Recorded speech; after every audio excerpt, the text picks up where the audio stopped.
هتعمل ايه لو كان نفسك في حاجه جدا وقعدت تعيط لربنا عليها وتطلبها من ربنا ليل نهار وتعمل كل الحاجات اللي حسن ظن واستغفار ودعاء واستغفار، عملت كل حاجه في الدنيا وربنا ما ادالكش الحاجه دي؟ هشارككم تجربه شخصيه فرقت معايا في حياتي وغيرت نظرتي للحياه وغيرت صحتي النفسيه ودتني في مكان تاني خالص. زمان لما كان بيبقى نفسي في حاجه، اهلي يعني عادي، ناس متدينين عادي، ده زيهم زي الاسر المصريه كلها، يقول لك ادعي ربنا، اطلب من ربنا واسعى واجتهد واعمل اللي عليك وان شاء الله الحاجه دي هتتحقق.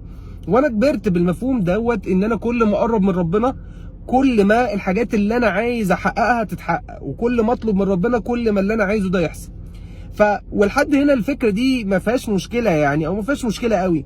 ولكن حصل معايا اكتر من موقف، اخرهم يعني مواقف كتير بس اخرهم يعني كنت فاتح مشروع انا واصحابي، والمشروع ده كنا حاطين فيه اللي ورانا واللي قدامنا، وكنا حسن ظننا بالله، والله العظيم ما حد مطلع على اللي في قلبي، كان حسن ظننا بالله على الاقل انا يعني فوق ما تتخيلوا. يعني خلاص انا كنت اللي هو ايه متاكد 100% ان نيتي في المشروع ده خير، واللي انا عايز احققه من ورا المشروع ده خير، وكان جواها كميه خير رهيبه جدا، وعندي حسن ظن بالله ان يعني اكيد اكيد اكيد عمر ما المشروع ده ما يضيع. وليل نهار شغل، وليل نهار صلاه ودعاء، وليل نهار عياط والدنيا بتبوظ، عملت كل حاجه، عملت كل حاجه. في الاخر يشاء الله سبحانه وتعالى ان اخسر فلوسي كلها في المشروع ده. ولحد هنا الواحد مش فاهم، طب انا خسرت ايه؟ شغل واشتغلت، دعاء ودعيت، صدقه وتصدقت، عياط والحاح في الدعاء والحيت، ايه بقى؟ ايه هنعمل ايه؟ يعني عايزين في ايه بقى؟ هنعيش ازاي احنا كده؟ لحد ما الواحد بدأ يركز في اللي بيحصل، وعدى شويه وقت وبدات اكتشف ان انا دنيتي كلها اصلا بتتحسن بسبب التجربه دي. اتعلمت كميه حاجات خلتني دلوقتي النهارده الحمد لله بنام في بيتنا مرتاح. مريت بتجارب صعبه يعني مريت بتجارب حرفيا صعبه، ما كناش لاقيين ناكل في البيت، بس اتحولت لحاجه تانية خالص.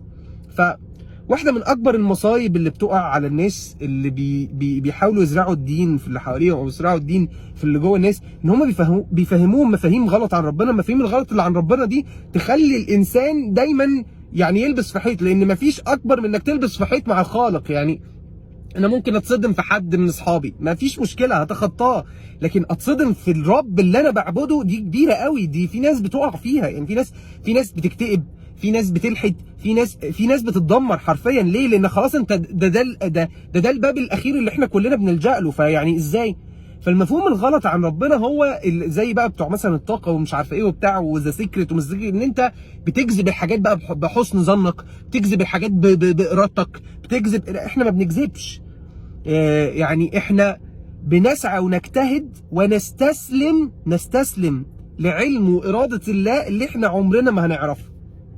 لعلم وإرادة الله، لأن أنا أفتكر والله العظيم وأنا عندي 16 17 سنة كان في حاجات نفسي فيها وبدعي ربنا إنها تحصل لي، وكان بكل مقادير الدنيا كانت هتجيلي وما جاتش. وقعدت يعني كنت قعدت على رجل امي الله يرحمها ساعه عمال بعيط بسبب كان حاجه ليها علاقه بمنتخب مصر، وجات لي اصابه قبل بطوله افريقيا بكام يوم.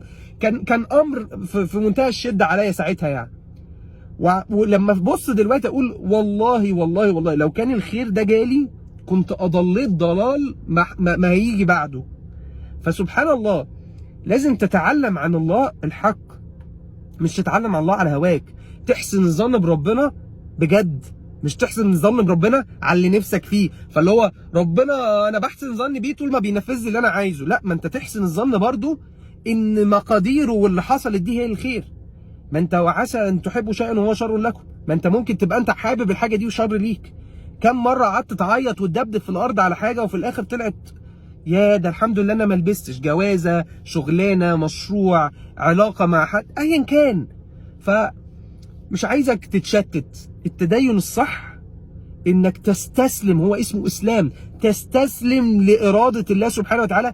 مع بقى بص الفرق والسعي، قطع الدنيا سعي، بس بعد السعي ده مفيش حاجه اسمها استحقاق وحتميه ان انا لازم هاخد كذا.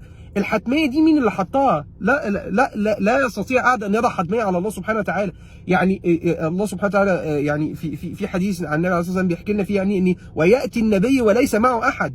يعني نبي ما عملش السعي اللي عليه، يعني ما كانش محسن ظن بالله، ما عمل كل عليه وليس معه احد، النتيجه كانت صفر. فانت ممكن تعمل كل حاجه والنتيجه تطلع صفر، ودوت اراده الله اللي انت المفروض تحبها وتستسلم ليها. هتبقى مؤلمه، تبقى مؤلمه، بس حسن ظنك بالله بيدي لك متانه نفسيه وسلامه نفسيه. حسن ظن حقيقي، حسن ظن بعلم، بمعرفه حقيقيه، مش باوهام عن الله سبحانه وتعالى. في الاخر نبتدي نقول ايه؟ ما اصل ربنا ما بيعملش. لا، انت اللي فاهم غلط، وفهمك الغلط لن يفرض على الله سبحانه وتعالى يدير امور الدنيا ازاي، لان هو العليم الحكيم. فاحسنوا الظن بالله احسان حقيقي، احسان صح. ما تخلوش حد يضحك عليكم بشويه كلام من هو بتاع ايه انت تعمل لازم يحصل. مش لازم، مش لازم. ربنا يحفظكم يا رب. السلام عليكم.